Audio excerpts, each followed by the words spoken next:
Sorry everyone, कुछ technical issue की वजह से मुझे बीच में वीडियो बंद करनी पड़ी थी। ये इसका पार्ट 1 का ही कंटिन्यू है, ठीक है। चलिए मैं आपको क्या बता रहा था। फर्स्ट रिकॉम्बिनेंट डीएनए टेक्नोलॉजी किसने दी थी? तो वो आपने दी थी स्टैनले कोहन और हर्बर्ट बॉयर ने दी थी, ठीक है। कौन से ईयर में दी थी? 1972 में दी थी, ठीक है। इसमें क्या किया था? उन्होंने लिया था एक एंटीबायोटिक रेजिस्टेंस जीन किससे? साल्मोनेला से, और ट्रांसफर किसको कर दिया था? इकोलाई को। इकोलाई क्या है? इसमें होस्ट है, ठीक है। डिजायर्ड जीन डिजायर्ड जीन किसमें से निकाला था? साल्मोनेला से, और दिया किसके साथ? इकोलाई को। इकोलाई क्या है? अपना होस्ट है, ठीक है। अब यही काम transfer of vector into host, ठीक है। जो अपन वेक्टर में क्या करते हैं? डिजायर्ड जीन को इंसर्ट करते हैं, फिर वेक्टर को ही ट्रांसफर करते हैं किसमें? होस्ट में। तो इस प्रोसेस को अपन क्या बोलते हैं? ट्रांसफॉर्मेशन बोलते हैं, ठीक है। इस प्रोसेस को क्या बोलते हैं? ट्रांसफॉर्मेशन बोलते हैं। Recombinant DNA technology, gene cloning plus gene transfer, ठीक है। Gene cloning plus gene transfer को बोलते हैं अपन रिकॉम्बिनेंट डीएनए टेक्नोलॉजी। अब अब अब अपन आगे देखते हैं। Tools for tools for tools for recombinant DNA technology. सबसे पहले अपन बात करते हैं इसमें एंजाइम्स की, ठीक है। सबसे पहले बात करते हैं एंजाइम्स की। तो एंजाइम्स पे अपने आते हैं, एक तो रिस्ट्रिक्शन एंजाइम, एक अपना आता लाइपेज, एक आता अपना पॉलीमरेज, एक आता आपका वेक्टर, एक आता आपका होस्ट, ठीक है। तो पहले अपन एंजाइम्स के बारे में बात करते हैं। देखो, सबसे पहले अपना आता है आरई। आरई को बोलते हैं रेस्ट्रिक्शन एंडोन्यूक्लियस। ये इस टाइप का एंडोन्यूक्लियस है जो कि अपना स्पेसिफिक रिकॉग्निशन साइट पे ही कट करता है डीएनए को। स्पेसिफिक साइट पे कट करता है डीएनए को, और कहीं पे भी नहीं करता, ठीक है। न्यूक्लियस में भी अपने दो टाइप के आते हैं। एक तो आता है आपका एक्सोन्यूक्लियस, एक आपका आता है एंडोन्यूक्लियस। जैसे मान लो जी आपका क्या है? पूरा डीएनए, ठीक है। एक्सोन्यूक्लियस इधर इधर काटेगा, ठीक है। और आपको जो एंडोन्यूक्लियस है वो बीच में से काटेगा, ठीक है। वो आपका क्या काटेगा? बीच में से काटेगा, मतलब सेंटर से थोड़ा दूर बीच में से काटता है, ठीक है। बीच में से काटता है। और देखो, जो आपकी रिकॉग्निशन साइट है ना, वो कितने बेस पेयर लॉन्ग होती है? लगभग वो होती है 4 to 8 बेस पेयर लंबी होती है, ठीक है। 4 to 8 बेस पेयर लंबी होती है। और आपकी इको आर वन में साइड पाई जाती है ना, देखो जो स्पेशल साइड होती है ना, जिधर अपना वो रिस्ट्रिक्शन एंजाइम काटता है, उसको अपन बोलते हैं पेरिंड्रोमिक साइड। उसको अपन क्या बोलते हैं? पेरिंड्रोमिक साइड बोलते हैं। पेरिंड्रोमिक का मतलब क्या है? पहले तो आप ये सीखें। जैसे कि मान लो आपका ये है नितिन, तो आप चाहे इस डायरेक्शन में पढ़ लो तो भी आपको यही दिखाई देगा, आप चाहे इस डायरेक्शन में पढ़ लो तो भी आपको ये दिखाई पड़ेगा, ठीक है। आप चाहे ऐसे पढ़ लो तो भी आपको नितिन ही पढ़ाई आएगा, और आप चाहे ऐसे पढ़ लो तो भी आपको नितिन ही पढ़ाई आएगा। इसका मतलब पैरेंड्रोमिक सीक्वेंस का मतलब ये होता है, चाहे आप 5-to 3 चले जाओ, चाहे आप, ठीक है, चाहे आप 5-to 3 चले जाओ, चाहे आप 3-to 5 चले जाओ, आपका जो लेटर है ना, एक ही सीक्वेंस में रीड करते हुए आते हैं, ठीक है। जैसे कि अपना जो इको आर्बन है, इको आर्बन क्या बनाता है? अपना स्टिकी एंड, जैसे कि ऐसे एंड जो जुड़ सके, ठीक है, ऐसे एंड जो जुड़ सके। जब अपना एंडोन्यूक्लियस काटेगा, ठीक है, जब अपना क्या करता है? एंडोन्यूक्लियस कट करता है, तो अपने क्या बनाता है? दो टाइप के एंड बनाता है। एक तो जैसे कि मान लो ये आपका क्या है? ये आपका है, देखो आपका अगर ऐसे एंड काटेगा, ठीक है, ऐसे एंड काटेगा, तो जो अपने कैसे होते हैं? ब्लंट एंड, जो कि कभी जुड़ नहीं सकते, ठीक है। और मान लो आपके ऐसे एंड नहीं काटे, आपके कुछ डिफरेंट टाइप के काटे, जैसे कि आपने ब्लॉक खेला हुआ ना, कुछ ऐसे काट लिए, यानी कि वो वापस से जुड़ सकते हैं, ठीक है। तो कुछ ऐसे काटे तो वो अपने क्या होते हैं? स्टिकी एंड्स होते हैं। तो स्टिकी एंड कौन सा वाला बनाता है? अपना एंडोन्यूक्लियस। तो आपको ध्यान रखना, वो बनाता है अपना इको आर्बन। और ब्लंट एंड कौन सा बनाता है? तो बनाता है इको आर 5। और ये आपका प्रीवियस ईयर है, 2016 में पूछा हुआ है, ठीक है। ये आपका 2016 में पूछा हुआ है, तो ये बात आपको ध्यान रखनी है। और अपन देखते हैं कितने अपन ने डिस्कवर कर लिए। More than 900 are isolated from the 230 strains of restriction enzyme. ये आपका किस में दे रखा है? एनसीईआरटी की लाइन है, पूछ सकता है आपका कि कितने अभी तक डिस्कवर है। तो मोर देन 900 डिस्कवर है। कितने स्ट्रेन से निकले हुए? 230 strains of R N restriction enzyme निकले हुए हैं, ठीक है। और ये डिस्कवर कब हुआ था? 1963 में। 1963 में डिस्कवर हुआ था। और सबसे पहला रिस्ट्रिक्शन एंजाइम जो आया था, वो आया था हिंड 2, ठीक है, सबसे पहला। फर्स्ट रिस्ट्रिक्शन एंजाइम आया था वो आया था अपना हिंदू 2, ठीक है। अब देखो आप जब ये रिस्ट्रिक्शन एंजाइम वाला पैराग्राफ पढ़ोगे तो उसके स्टार्टिंग में दे रखा है कि जो अपने बैक्टीरियोफाज जो होते हैं, बैक्टीरियोफाज जो बैक्टीरिया होता है, ठीक है, इसको अपन अटैक करने कौन आता है, वायरस आता है, ठीक है। ये अपना क्या है, वायरस है। तो ये क्या करता है, इसके पास होते हैं 2 टाइप के एंजाइम, एक तो होता है मिथाइलेज और एक होता है आपका आरी। देखो आरी जो इस्तेमाल करता है वो तो इसके खिलाफ करता है, जब ये अपना जेनेटिक मटेरियल इसमें डाल देता है वायरस, तो जो इसका मान लो ये वायरस का जेनेटिक मटेरियल है तो इसको पूरा तोड़ फोड़ मचा देगा, काट काट देगा। इसका ये किसका काम है, अपना रिस्ट्रक्शन एंजाइम का। अब जो मिथाइलेज जो मैंने आपको बताया, अब बताओ कि बैक्टीरिया के पास कोई वो नहीं होगा, कोई डीएनए आरएनए न्यूक्लियोइड फ्यूक्लियोइड कुछ नहीं होगा, तो बैक्टीरिया का जो न्यूक्लियोइड होता है उसको बचाने का काम कौन करता है, मिथाइलेज। तो उसको बचाने का काम कौन करता है, मिथाइल करता है, मिथाइलेज करता है। तो ये इसका बैक्टीरिया का न्यूक्लियोइड को सेव करने का काम कौन करता है, तो वो मिथाइलेज करता है। और जो वायरस का जो डीएनए आरएनए जो भी होता है वायरस का, उसको मारने का काम कौन करता है, तो वो रिस्ट्रिक्शन एंजाइम करता है, ठीक है। वो अपने कौन करता है, रिस्ट्रिक्शन एंजाइम करता है। तो ये बात आपको ध्यान रखनी है। अब देखो जैसे कि अपना ये है इको इको आर्मन है, ठीक है, इको आर्मन है। अब इसका नोमेनक्लेचर बहुत बार पूछ लेते हैं। जैसे कि जो ई का मतलब वो क्या है, एसर्सिया, जी अपना क्या है, जीनस। सीओ क्या है अपना, तो सीओ अपना क्या है, स्पीसीज, कोलाई।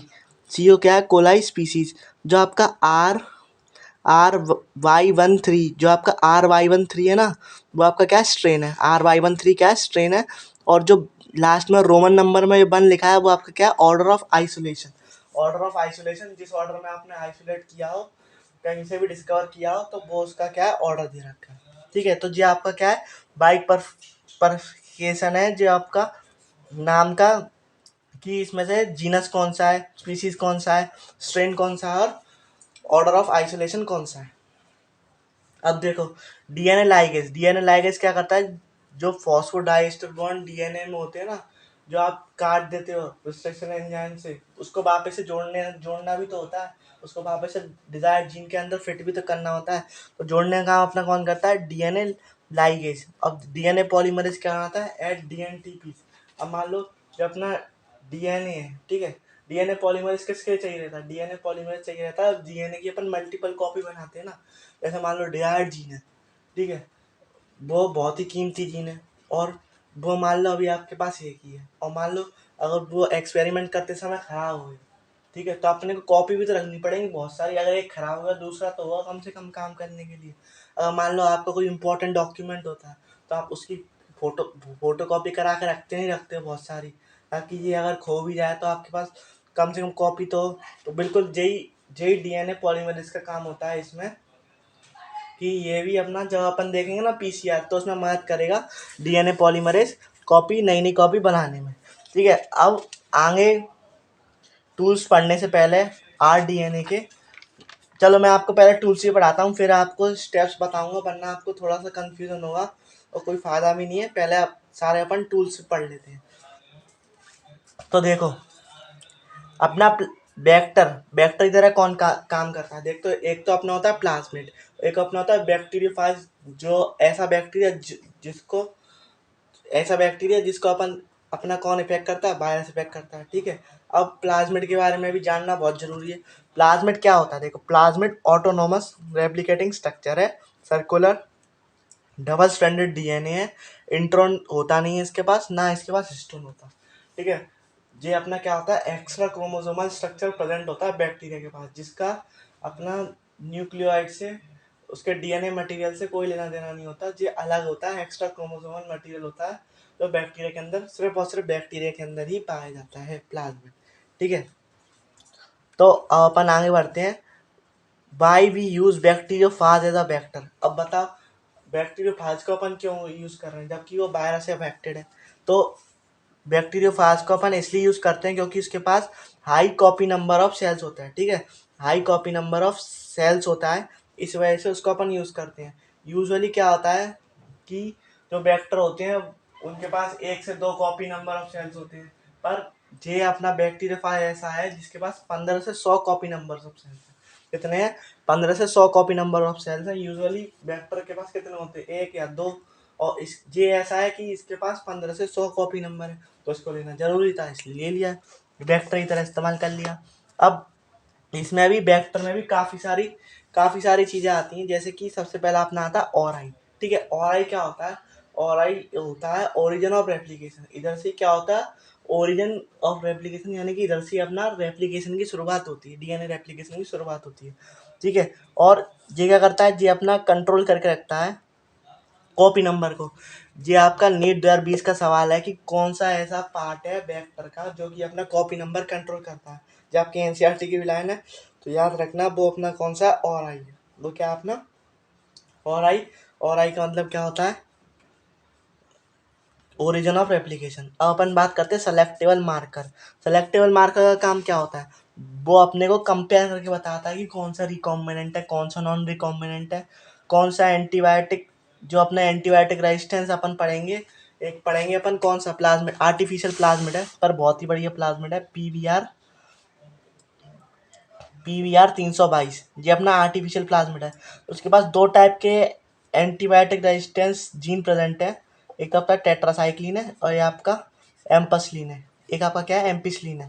ठीक है, एक तो आपका टेट्रासाइक्लिन है, एक आपका क्या है? एम्पिसलीन। ठीक है, अब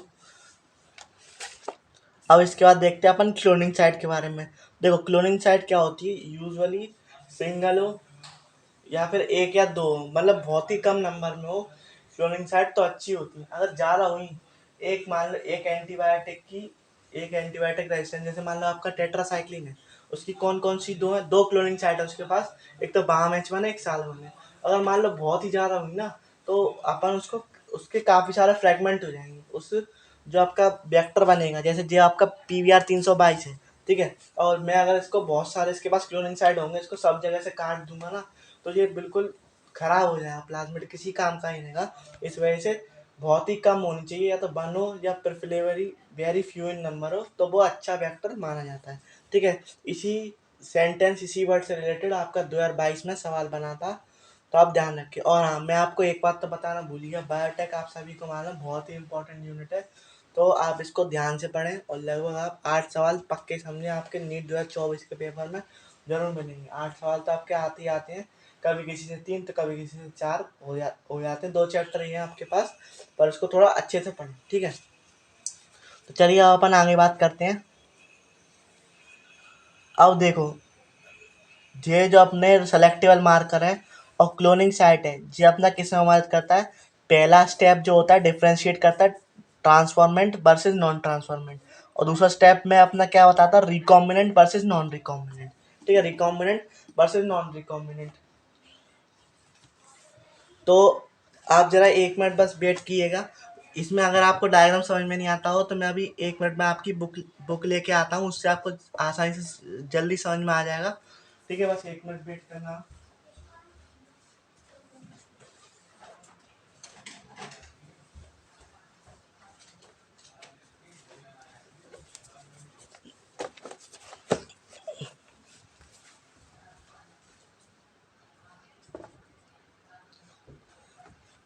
चलिए अब इसका डायग्राम देखते हैं। आर्टिफिशियल जो आपका क्या बना था? आर्टिफिशियल वेक्टर बना था PVR 322। इसका डायग्राम देख लेते हैं। देखो, इसके पास दो टाइप के रेजिस्टेंस जीन पाए जाते हैं। एक तो अपना एम्पिसिलिन होता है, एक आपका होता है टेट्रासाइक्लिन। ठीक है, एक आपका होता है एम्पिसिलिन, एक आपका होता है टेट्रासाइक्लिन। ये आप देख रहे हैं और आई क्या है? Origin of replication. ठीक है, ये आपका क्या है? रोप। और ये इसकी कुछ क्लोनिंग साइट दे रखी हैं, EcoR1, CLA1, HIND3। ठीक है, देखो, अगर आपको ये पूरा डायग्राम याद नहीं होता हो, तो मेरे पास एक ट्रिक है, बहुत ही आसान ट्रिक है। देखो, चलिए स्टार्ट करते हैं। और पहले हाँ, आप एक बात और जान लें कि इसमें टोटल कितनी कितनी रिस्ट्रिक्शन साइट्स होती हैं, तो वो होती है अपनी 8। काउंट कर लें, 1, 2, 3, 4, 5, 6, 7, 8। ठीक है, 8 आपकी क्या होती हैं? क्लोनिंग साइड होती हैं। ठीक है, इसके पास कितनी होती हैं? 8 क्लोनिंग साइड होती हैं, और 2 आपकी क्या होती है? 2 एंटीबायोटिक रेजिस्टेंट जीन प्रेजेंट होते हैं इसके पास। तो देखो, इसको याद करने की ट्रिक देखते हैं। Ecology class in Hindi teacher बेमिसाल टीचर बेमिसाल, ठीक है, टीचर बेमिसाल, अमर प्रवार प्रेजेंट, अमर प्रवार अमर प्रवार प्रेजेंट, ठीक है, अमर प्रवार प्रेजेंट। तो ये आपकी क्या हो गई, ये आपकी सारे अब ये रेजिस्टेंस जीन के संग आपकी क्लोनिंग साइट भी याद हो गई। अब बस आपको ये वाली याद रखनी है अलग से, जो कि आपकी रोप, जो कि अपनी क्या होती है, PUV2, क्या होती है अपनी PUV2 होती है, क्या होती है, PUV2 होती है। अब अपन आगे देखते हैं, तो देखो अब अपन आगे चलते हैं। तो देखो अब मैं आपको ट्रांसफॉर्मेंट, नॉन ट्रांसफॉर्मेंट, रिकॉम्बिनेंट और नॉन रिकॉम्बिनेंट के बारे में अच्छे से पूरी डिटेल में बताऊंगा, ठीक है। चलिए अब आगे देखते हैं। देखो ट्रांसफॉर्मेंट और वर्सेस नॉन ट्रांसफॉर्मेंट, जैसे मान लो जो अपना डिजायर्ड जीन के संग वेक्टर इसमें चला गया, तो जो अपना क्या हो जाएगा, ट्रांसफॉर्मेंट, जो होगा नॉन ट्रांसफॉर्मेंट। पहले तो आप जैसे कि मैंने मान लो बाम H1 इस्तेमाल किया, ठीक है, बाम H1 इस्तेमाल किया, तो बाम H1 से कौन सा कट जाएगा, टेट्रासाइक्लिन वाला जो जीन है ना वो रिमूव हो जाएगा, टेट्रासाइक्लिन वाला जीन रिमूव हो जाएगा। तो ये रिकॉम्बिनेंट DNA जो बना आपके पास, ये अपना टेट्रासाइक्लिन से रेजिस्टेंस खो जाएगा इसके पास, ठीक है। टेट्रासाइक्लिन से इसके पास कोई रेजिस्टेंस नहीं होगा, पर एम्पिसिलिन से इसके पास जरूर होगा, ठीक है, एम्पिसिलिन से जरूर होगा। जो आपका क्या है, ट्रांसफॉर्मेंट यानी कि इसमें RDNA ट्रांसफर हो गया, और नॉन ट्रांसफॉर्मेंट जिसमें RDNA ट्रांसफर नहीं हुआ, तो वो अपना क्या होता है, नॉन ट्रांसफॉर्मेंट होता है, वो अपना क्या होता है, नॉन ट्रांसफॉर्मेंट होता है। अब देखो इसमें से रिकॉम्बिनेंट कौन सा और नॉन रिकॉम्बिनेंट कौन सा है, तो वो अपन देखते हैं इसमें। अब देखो ट्रांसफॉर्मेंट में भी क्या है कि अपना प्लाज्मिड तो गया, वो डायरेक्टली लिंक हो गया, वो इसमें अपन डिजायर्ड जीन तो लगा नहीं पाए, पर वो डायरेक्टली लिंक हो गया, तो ये क्या हो गया अपना नॉन रिकॉम्बिनेंट। और रिकॉम्बिनेंट जिसमें अपना प्लाज्मिड तो गया प्लस डिजायर्ड जीन भी ले गया, प्लाज्मिड तो गया प्लस, मतलब उसमें अपन ने बाम H1 से काट दिया था, तो ये अपना कौन सा गया, इसमें RDNA गया, ये अपना क्या हो जाएगा, रिकॉम्बिनेंट DNA, ठीक है। अब इसमें अगर अपन टेट्रासाइक्लिन डालते हैं, तो ये अपना क्या हो जाएगा, मर जाएगा। पर अगर अपन इसमें डालेंगे टेट्रासाइक्लिन तो नहीं मरेगा, और अगर अपन इसमें डालेंगे तो भी नहीं मरेगा। खाली जो टेट्रासाइक्लिन में मरेगा वो अपना कौन सा, RDNA, क्योंकि इसके पास जो रेजिस्टेंस था टेट्रासाइक्लिन से वो उसने खो दिया, ठीक है।